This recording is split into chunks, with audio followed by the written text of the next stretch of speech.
Hey, it's Gadget at Left Coast EV, and this drive unit here is for a new project that's coming in. It is a 1967 Lincoln Continental Convertible. Beautiful car. It's the one with the suicide doors. So this is the drive unit that's going in. I have upgraded it to drilled in slotted disc brakes, and I've added these aftermarket control arms. So once it's in, I can adjust the camber and I can adjust toe in. Also, this is a sport model motor.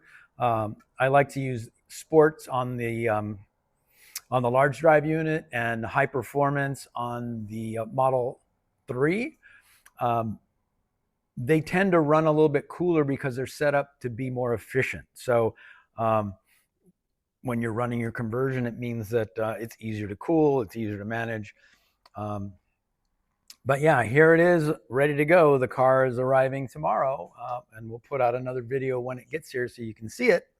In the meantime, don't forget to like and subscribe, and that's it. Ciao for now. Thanks for watching. Give us a thumbs up if you found this useful. Like and subscribe. Write me, let me know your thoughts, and if you have questions, put them in the comments. I'll do my best to get to everyone. I'll see you in the next one. Ciao for now.